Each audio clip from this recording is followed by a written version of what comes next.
संगीत। श्रीमद् भगवद गीता के पास आपके हर प्रश्न का उत्तर है, चाहे आपकी कोई भी परेशानी हो, कोई भी इच्छा हो। श्रीमद् भगवद गीता आपके हर प्रश्न का उत्तर देती है, आपकी हर समस्या का हल देती है, चाहे वह परेशानी आपके मन की हो या धन की हो या आपके शरीर की हो या आपके रिश्तों की हो। आपको अपनी हर समस्या का उत्तर श्रीमद् भगवद गीता में जरूर मिलेगा। आज हम उसी श्रीमद् भगवद गीता के ऐसे 11 अनमोल उपदेश आपको बताएंगे जो आपकी पूरी जिंदगी बदल देंगे। बस आप इन बातों को वीडियो के अंत तक ध्यान से सुनिए। जो भी व्यक्ति इस वीडियो को अंत तक सुनेगा उसे अपनी हर परेशानी का हल अवश्य मिलेगा। उसे अपनी जिंदगी में जो कुछ भी चाहिए वह उसे जरूर मिलेगा। श्रीमद् भगवद गीता का सबसे पहला उपदेश यही है कि कोई अगर आपका अपना है या कोई आपसे बड़ा है तो उसका अपने प्रति गलत व्यवहार कभी भी सहन नहीं करना चाहिए। यह गीता का उपदेश हमारी जिंदगी से भी जुड़ा है। हम भी अपने मन की अधिकतर तकलीफों को यह सोचकर जिंदगी भर सहते रहते हैं कि यह तो मेरा अपना है, यह तो मेरा बड़ा है, इसको हम कैसे कुछ कह सकते हैं। हम अगर नहीं सहेंगे, कुछ कह देंगे तो हमारे रिश्ते ही खराब हो जाएंगे, हमारे रिश्ते ही समाप्त हो जाएंगे। पर सोचने की बात यह है कि उस व्यक्ति को आप अपना कैसे मान सकते हैं। जो आपकी तकलीफों की वजह हो अपना तो वह होता है जो हमारी तकलीफों को दूर कर दे। तो गीता का यह उपदेश है कि किसी को भी अपना फायदा मत उठाने दो, किसी को भी खुद पर जुल्म मत करने दो, क्योंकि आप जितना सही लोग आपको उतना सहने के लिए और मजबूर करेंगे। गीता का पहला अध्याय जिसका नाम अर्जुन विशद योग और दूसरा अध्याय जिसका नाम सांख्य योग है, उसके आरंभ में अर्जुन ने श्री कृष्ण के आगे अपना दुख प्रकट किया है कि हे केशव, मैं कौरवों से कैसे युद्ध कर सकता हूँ। यह सब तो मेरे अपने ही है। मैं कैसे भीष्म पितामह और द्रोणाचार्य से युद्ध करूँगा, क्योंकि वो दोनों मेरे पूजनीय हैं। इसलिए इन गुरुजनों को मारने से तो अच्छा है मैं भिक्षा के अन्न को खाकर अपने जीवन का गुजारा करूँ। और जिन कौरवों से मैं युद्ध करने जा रहा हूँ वह सब धृतराष्ट्र के पुत्र मेरे भाई ही हैं, मेरे अपने ही हैं। इन सब को मारने से अच्छा है कि मैं सन्यासी बन जाऊं। तो श्री कृष्ण ने अर्जुन से कहा कि यहाँ कौन अपना है और कौन पराया है। जो अधर्म करता है उसके साथ युद्ध करना तुझे मोक्ष और मुक्ति देगा। तू अपने इस मन के मोह को त्याग दे, नहीं तो सारा जग तेरी निंदा ही करेगा, तुझे डरपोक कहेगा। बात अपने पराये की नहीं है बात धर्म और अधर्म की है, बात सही और गलत की है। अगर तू गलत को सहेगा, उसका अंत नहीं करेगा तो गलत करने वाले को और बल मिलेगा, वो और भी गलत करेगा। इसीलिए मन के मोह को त्याग करके तू युद्ध कर। महाभारत की एक और कहानी भी है, जब अर्जुन के पुत्र अभिमन्यु की युद्ध में मृत्यु हो जाती है तब अर्जुन बहुत दुखी होता है, रोने लगता है। वह श्री कृष्ण से कहने लगा कि मेरा पुत्र अभिमन्यु मर गया है, मैं यह दुख बिल्कुल भी सहन नहीं कर सकता, मैं भी अपने आप को समाप्त कर लूंगा। फिर भगवान श्री कृष्ण उसे आत्माओं के लोक में लेकर गए, जहां अभिमन्यु आनंद से बैठा हुआ था। क्योंकि उसने क्षत्रियोचित व्यवहार किया इसलिए उसे उत्तम पद की प्राप्ति हुई। जब अर्जुन अभिमन्यु के पास रोते रोते पहुंचा, अपने पुत्र को देखकर अर्जुन बहुत प्रसन्न हुआ, उसे गले से लगाकर कहने लगा कि हे पुत्र, तेरे बिना तो मैं जी ही नहीं सकता, मैंने तो अपने जीवन की आशा का ही त्याग कर दिया है। तो अभिमन्यु कहने लगा कि आप कौन है। अर्जुन बोला, मैं तेरा पिता हूँ, तू मेरा पुत्र है। अभिमन्यु कहने लगा कि कौन पिता कौन पुत्र, मेरे हजारों जन्म हुए हैं, किसी जन्म में आप मेरे पिता बनते हैं और किसी जन्म में मैं आपका पिता बनता हूँ। आत्मा का ना कोई माता होता है ना कोई पिता होता है। जब अर्जुन ने देखा कि मेरा पुत्र मुझे पहचान भी नहीं रहा तो उसका सारा मोह खत्म हो गया। इसलिए गीता के इस उपदेश को ठीक से समझ लो कि यहाँ कोई अपना पराया नहीं है जो बुरे वक्त में, तकलीफ के वक्त में हमारा साथ दे, सिर्फ वही हमारा अपना है, बाकी सब पराये हैं। गीता का दूसरा उपदेश यह है कि जो चला गया है कभी उसका दुख मत करो और जो आने वाला है उसकी बिल्कुल भी चिंता मत करो। जब महाभारत का युद्ध चल रहा था तब अर्जुन ने श्री कृष्ण से कहा कि अगर यह युद्ध हुआ तो करोड़ों लोग मारे जाएंगे, जो सैनिक और योद्धा इस युद्ध में मारे जाएंगे उनकी स्त्रियों का क्या होगा, समाज कैसे आगे बढ़ेगा, और भी बहुत सी बातें अर्जुन ने विस्तार से कही हैं। तो भगवान श्री कृष्ण ने कहा, अशो नव शोच स्वम प्रज्ञा वादास भाष से गतासु अतासा नानु शोच पंडिता। श्री कृष्ण बोले, हे अर्जुन, तू बड़ी बड़ी ज्ञानियों जैसी बातें करता है, लेकिन जो सच में ज्ञानी होता है वो जो लोग मर चुके हैं, जा चुके हैं या एक दिन जाने वाले हैं, उनकी चिंता नहीं करता है, उनका दुख नहीं करता है। तेरे हाथ में कुछ भी नहीं है तू चाहकर भी कुछ कंट्रोल नहीं कर सकता। जीवन और मरण यह तो प्रकृति की नियति है, इसीलिए जो ज्ञानी होता है वह किसी के मरने पर भी रोता नहीं है। ज्ञानी जन ना ही बीते हुए कल का शोक करते हैं और ना ही आने वाले कल की चिंता करते हैं। इसीलिए जो होने वाला है वह होकर ही रहता है और जो नहीं होने वाला है वह कभी नहीं होगा। ऐसा निश्चय जिसको समझ में आ जाता है, जिसकी बुद्धि में आ जाता है, उसे कभी कोई चिंता नहीं सताती, कोई दुख नहीं सताता। हमारे सारे दुखों का कारण ही यही है, या तो हम जो वक्त गुजर चुका है उसे सोच सोच कर परेशान होते रहते हैं, यहाँ भविष्य की चिंता कर करके खुद को बीमार कर देते हैं, नष्ट कर देते हैं। गीता का ज्ञान हमें यही सिखाता है कि ना तो हम बीता हुआ कल बदल सकते हैं और ना ही आने वाले कल पर कंट्रोल कर सकते हैं। हमारे हाथ में सिर्फ वर्तमान है, सिर्फ आज का ही पल है। हमारा 98 पर तनाव और चिंताएं भूतकाल और भविष्यकाल के बारे में सोचते रहने से होता है, हमेशा उसी में ही जीते रहते हैं मगर वर्तमान में कभी नहीं जीते, इस पल को कभी नहीं जीते। जब आप वर्तमान का पूरा आनंद लेना सीख जाओगे तभी आपकी जिंदगी से तनाव कम होगा, चिंताएं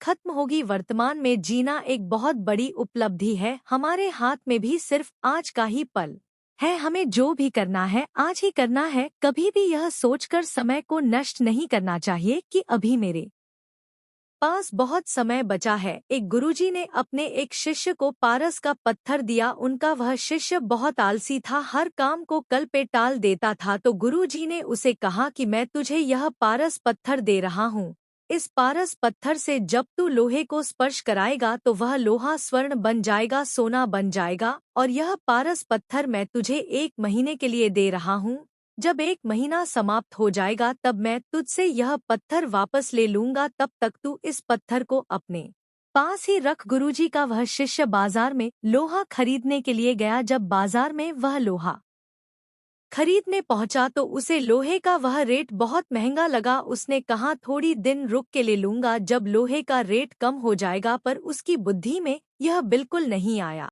इस लोहे को मैं सोना बनाकर बहुत अधिक धन बना सकता हूँ, लेकिन उसके मन की सुस्ती, उसके मन का आलस्य, उसकी वजह से उसने उस काम को कल पे टाल दिया। ऐसे ही करते करते पूरा महीना समाप्त हो गया। फिर गुरुजी उस शिष्य के पास आ पहुँचे कि बताओ तुमने कितना सोना बनाया। शिष्य बोला कि मैंने तो अभी सोना बनाना शुरू भी नहीं किया। तो गुरुजी ने कहा, मुझे मेरा वह पारस पत्थर वापस चाहिए। शिष्य बोला कि नहीं, मुझे थोड़ा वक्त दीजिए, मैं थोड़ा सोना बनाना चाहता हूँ। गुरुजी ने कहा, ये पारस पत्थर पूरा 1 महीना तेरे पास था पर तू कुछ नहीं कर पाया, लेकिन अब समय समाप्त हो चुका है। ऐसे ही यह हमारा जीवन है, हमारी जिंदगी है और यह समय ही पारस पत्थर है। हम समय के एक एक पल से अपने जीवन को सोना बना सकते हैं, लेकिन हमें यह लगता है कि हमारे पास बहुत समय बचा, चाहे एक दिन जिंदगी को जी लेंगे, एक दिन जिंदगी में खुश हो जाएंगे, लेकिन वह दिन कभी नहीं आता और हम जिंदगी भर भागते रहते हैं, चिंता करते रहते हैं, दुखी होते रहते हैं, लेकिन जिंदगी को जीना, खुश रहना हम भूल जाते हैं। इसलिए गीता का ज्ञान हमें यह सिखाता है कि आप आज में जीना सीखो, इस पल में जीना सीखो। गीता का तीसरा उपदेश यह है कि मौत से डरना बिल्कुल व्यर्थ है। श्री कृष्ण ने गीता में कहा है, यह संसार मृत्यु लोक है, जिसका भी जन्म हुआ है वह एक दिन जरूर मर जाएगा, जिसका आरंभ हुआ है उसका अंत अवश्य होगा। हम इसे रोक नहीं सकते। जैसे हम रोज कपड़े बदलते हैं, वैसे ही हमारी आत्मा नया शरीर धारण करती है। मृत्यु सिर्फ इस जीवन का एक नया आरंभ है, इस जीवन का अंत नहीं है। आत्मा कभी नहीं मर सकती और ना ही उसे कोई मार सकता है, लेकिन मौत का डर मनुष्य को सबसे ज्यादा लगा रहता है। मौत का दुख भी इंसान को सबसे ज्यादा होता है। एक पेड़ में दो पक्षियों का जोड़ा रहता था। उन दोनों को एक दूसरे से बहुत प्रेम था। उन्होंने साथ जीने मरने की कस्में खाई थी। एक दिन वहाँ एक शिकारी आया और उसने एक तीर चलाकर वहाँ पेड़ पर बैठे मादा पक्षी को मार दिया। तो वो अकेला नर पक्षी रोने लगा कि मैं तुम्हारे बिना कैसे जी पाऊंगा, तुम्हारी जगह मेरी मृत्यु आ जाती, मेरा जीवन तुमको मिल जाता। वो रो रो के बहुत विलाप करने लगा। इतने में ही उस शिकारी ने दूसरा तीर चलाया और उस नर पक्षी को भी मार दिया। वास्तविकता में यह कहानी हमारी ही है। हम भी रोते रहते हैं जब कोई मरता है तो, लेकिन हमें यह नहीं पता कि एक ना एक दिन हमारा भी जीवन समाप्त हो जाएगा। हम भी उसी मृत्यु के पेड़ पर ही बैठे हैं, लेकिन शरीर का मिटना हमारा अंत नहीं है। श्री कृष्ण ने अर्जुन से कहा कि हे अर्जुन, तेरे और मेरे अनंत जन्म हुए हैं, तुझे कुछ भी याद नहीं है, लेकिन मुझे सब याद है। जो व्यक्ति इस सत्य को समझ ले कि मैं यहाँ इस संसार में कुछ समय के लिए आया हूँ, उसकी जिंदगी के सारे झगड़े, सारे दुख, सारी चिंताएं ही समाप्त हो जाएंगी। जब इस संसार से जाना ही है तो दुख किस बात का। पहले के जमाने में साधु महात्मा लोग पैदल यात्रा करते थे। यात्रा करते करते वह एक नगर में पहुंचे। वह महात्मा बहुत थक चुके थे। उस नगर में उन्होंने एक महल देखा और उन्होंने उस महल में जाकर विश्राम करने का सोचा और वह महल में जाकर सो गए। जब उस महल में वहां का राजा पहुंचा तो अपने पलंग पर उस महात्मा को सोता देखकर बहुत हैरान हो गया। राजा उस महात्मा से पूछने लगा कि तुम मेरे महल में कैसे घुस आए और मेरे बिस्तर पर सो रहे हो। महात्मा कहने लगा, यह तुम्हारा महल है, मुझे तो लगा यह धर्मशाला है। तो राजा ने कहा, आपको मेरा महल मशाला कैसे लगा? तो महात्मा ने राजा से प्रश्न किया कि तुमसे पहले इस महल में कौन रहता था? तो वह राजा बोला कि मुझसे पहले मेरे पिता यहाँ पर रहते थे और उससे पहले मेरे दादाजी यहाँ पर रहते थे। तो महात्मा ने फिर प्रश्न किया कि क्या तुम इस महल में हमेशा रहोगे या तुम्हारे बाद कोई और रहेगा? तो राजा कहने लगा कि मेरे बाद मेरा पुत्र इस महल में रहेगा। तो महात्मा राजा से कहने लगे कि जिस जगह पर रहने वाले बार बार बदल जाते हो उसे घर कैसे कह सकते हो? वह तो धर्मशाला ही है, इसीलिए तेरे महल को धर्मशाला समझकर मैं इसमें रात बिताने के लिए आ गया। धर्मशाला जान जग को जीव सब मेहमान है, मोह किससे मत करो सब स्वप्न का सामान है। यदि हम भी इस बात को समझ ले कि हम यहाँ कुछ समय के लिए आए हैं, आनंद करने के लिए आए हैं, खुश रहने के लिए आए हैं, तो हमारे सारे दुख ही समाप्त हो जाएं। जब हम अपना मोह यहाँ जमा लेते हैं, अपना दावा यहाँ जमा लेते हैं कि यह मेरा है, इसे मैं छोड़ नहीं सकता, इसके बिना मैं जी नहीं सकता, तो हमारा एक धन दिया जाएगा, लेकिन एक भी व्यक्ति ऐसा नहीं मिला जिसे शांति प्राप्त हो चुकी हो। वास्तविकता में जब कोई मरता है तब हम कहते हैं कि वो फला व्यक्ति आज शांत हो गया। कभी किसी जिंदा इंसान के लिए नहीं सुना कि एक जीता जागता इंसान शांत हो गया है। राजा के सैनिक पूरे शहर में ढूंढते रहे, फिर उन्हें पेड़ के नीचे एक महात्मा तपस्या करता दिखा जिसके चेहरे पर एक शांति थी, सुकून था। वो सैनिक उस महात्मा के पास आकर पूछने लगे कि क्या आपने शांति प्राप्त कर ली है, सुकून प्राप्त कर लिया है? महात्मा ने कहा, मैं पूरी तरह से शांत हूँ। तो सैनिक उसे राजा के पास ले आए। राजा ने उस महात्मा से प्रश्न किया कि क्या आपको शांति और सुकून प्राप्त हो चुके हैं?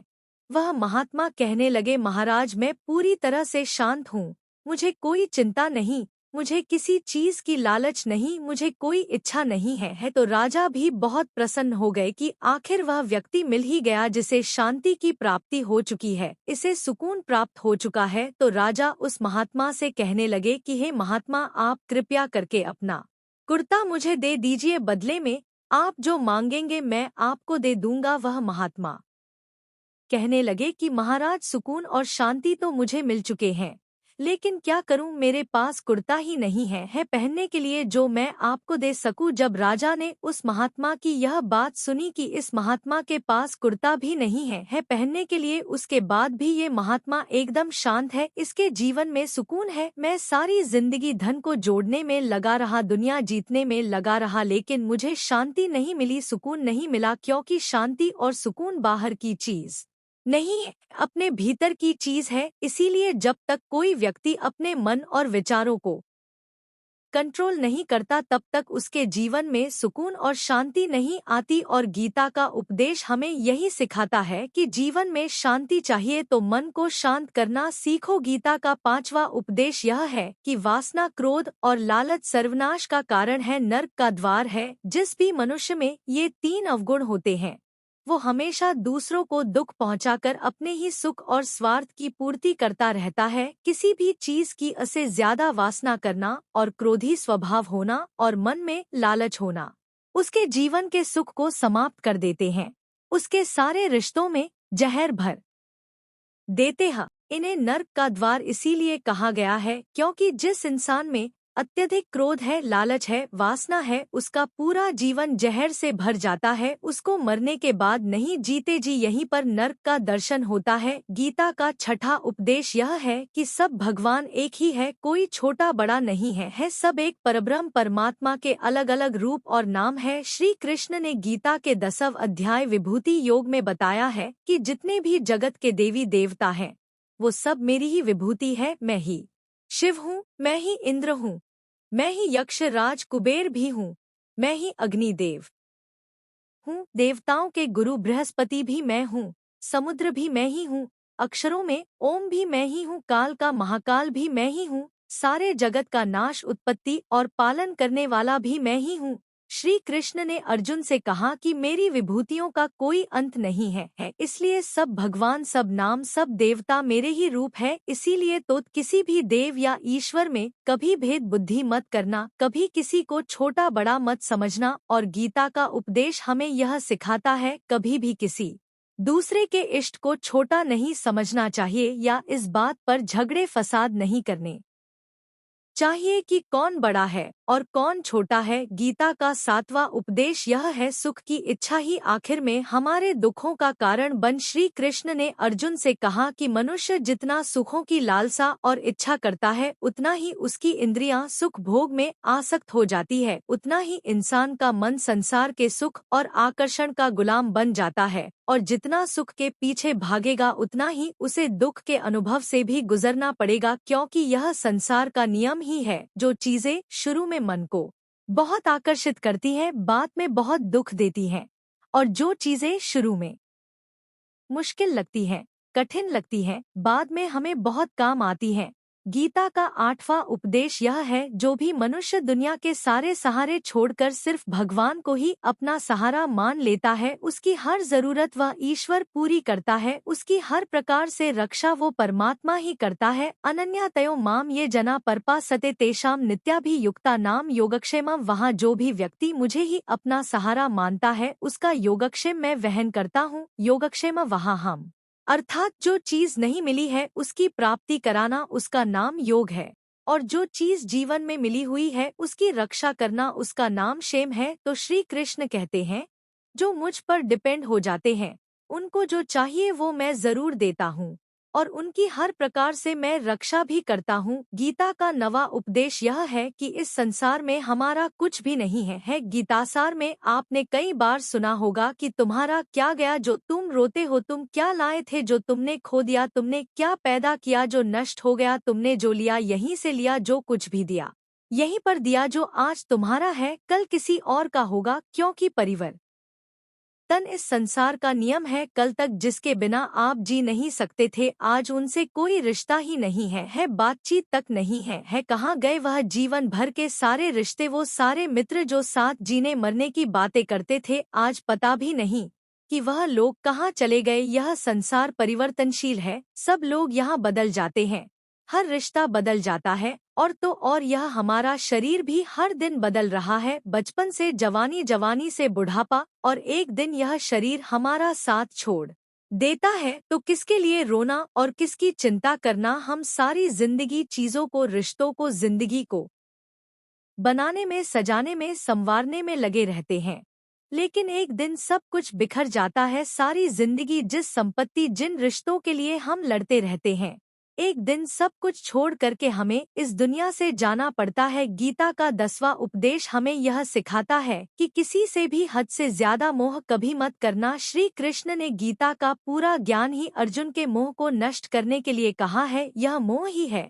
जो इंसान को सबसे ज्यादा रुलाता है। वह इतना बलवान है कि शेर जैसे इंसान को भी गीदड़ बना देता है। जो अर्जुन युद्ध में देवताओं से भी जीत गया पर अपने रिश्तेदारों को युद्ध में देखकर उसका हाथ कांपने लगा। वह बोला, हे केशव, मेरे हाथ में धनुष पकड़ने की ताकत भी नहीं बची है, मेरे हाथ कांप रहे हैं, मैं युद्ध नहीं कर पाऊंगा। ये मोह इतना पेनफुल होता है जिसकी पीड़ा ना सह पाने के कारण कई लोग अपनी जिंदगी खत्म कर देते हैं, आत्महत्या तक कर लेते हैं कि उस व्यक्ति के बिना हम जी नहीं पाएंगे। जीवन में किसी से भी हद से ज्यादा मोह करोगे तो जीवन भर पीड़ा का ही सामना करना पड़ेगा। जो व्यक्ति अपने मोह से बाहर नहीं आता उसका सब कुछ उससे छिन जाता है, उसकी सारी खुशी खत्म हो। इसीलिए गीता का ज्ञान बार बार यही सिखाता है कि अपने मन के मोह को त्याग करके आप बलवान बनो, बुद्धिमान बनो, सत्य के दर्शन करो कि वास्तविकता क्या है। क्योंकि हमारा मोह हमें हमेशा झूठ ही दिखाता है, झूठ पर ही विश्वास दिलाता है और दिल में झूठी उम्मीदें जगाता है। और यही हमारे दुखों का सबसे बड़ा कारण है। हम ही मोह कर लेते हैं, हम ही लोगों से उम्मीदें लगा बैठते हैं, पर वास्तविकता बिल्कुल अलग होती है। लोग वैसे नहीं होते जैसे हम मान लेते हैं, जैसा हम समझ लेते हैं, क्योंकि मोह के कारण हमें सच्चाई नहीं दिख पाती, लोगों का असली चेहरा नहीं दिख पाता। इसीलिए गीता का उपदेश हमें यह सिखाता है, जीवन में अगर आनंद और प्रसन्नता से रहना है तो किसी में भी हद से ज्यादा मोह कभी मत करना। गीता का 11वां उपदेश यह है कि इस दुनिया में अगर आए हो तो दुख तो मिलेगा ही मिलेगा, दुख से कभी घबराना मत, दुख से कभी डरना मत। श्री कृष्ण ने गीता में कहा है कि यह संसार दुखालयम अशाश्वत है, अर्थात यह संसार दुखों का घर है। जिसे औषधालय में औषधि मिलती है, पुस्तकालय में पुस्तकें मिलती है, चिकित्सालय में चिकित्सा होती है, वैसे इस संसार को भी श्री कृष्ण ने एक नाम दिया है, दुखालय। जहाँ पर दुख मिलता हो, दुख तो यहाँ हर किसी के जीवन में आता ही है, लेकिन अगर दुख आया है तो सुख भी आएगा। इसीलिए दुख से कभी डरना नहीं चाहिए, क्योंकि यह संसार दुखाल भी है और अशाश्वत भी है। अशाश्वत का मतलब यही होता है कि यहाँ परमानेंट कुछ भी नहीं है, यहाँ सब कुछ बदल जाता है। दुख सुख में बदल जाता है और सुख दुख में बदल जाता है, सम्मान अपमान में और अपमान सम्मान में बदल जाता है, खुशी दर्द में और दर्द खुशी में कभी भी बदल जाती है, जीत हार में और हार जीत में। यहाँ कभी भी कुछ भी बदल सकता है, कुछ भी परमानेंट नहीं है ना ही हम परमानेंट है, ना ही हमसे जुड़ी कोई चीज यहाँ पर परमानेंट है, क्योंकि यह संसार अशाश्वत है, शाश्वत नहीं है। यहाँ सब कुछ बदलने वाला है, यहाँ कुछ भी परमानेंट नहीं रहेगा, तो आपका दुख भी परमानेंट नहीं रहेगा। इसलिए दुख से कभी भी डरना नहीं चाहिए। गीता का यह उपदेश हजारों साल पुराना है, लेकिन आज भी नए से नया है। पूरे विश्व में गीता को सबसे ज्यादा पढ़ा गया है और सबसे कम समझा गया है। श्रीमद् भगवद गीता के यह उपदेश अगर कोई व्यक्ति ठीक से समझ ले और उसे अपनी जिंदगी में उतार ले तो यह पक्की बात है, वो अपनी जिंदगी में जो चाहे वह हासिल कर सकता है। अपने जीवन की हर समस्या से वह एक पल में बाहर आ सकता है। श्रीमद् भगवद गीता के इस दिव्य उपदेश को हमें बार बार सुनना चाहिए, हर रोज सुनना चाहिए। जब भी जीवन में कोई चिंता या परेशानी आए तो एक बार इस उपदेश को जरूर सुन लेना और मन में यह विश्वास रखना कि गीता का यह उपदेश आपकी जिंदगी की हर परेशानी में आपको राह अवश्य दिखाएगा। इस वीडियो को लास्ट तक जरूर देखना। अगर आप श्री कृष्ण के भक्त हैं तो इस वीडियो को लाइक और चैनल को सब्सक्राइब जरूर करना। अपने साथी को भी ये वीडियो शेयर किया डू ताकि वो भी जान पाए।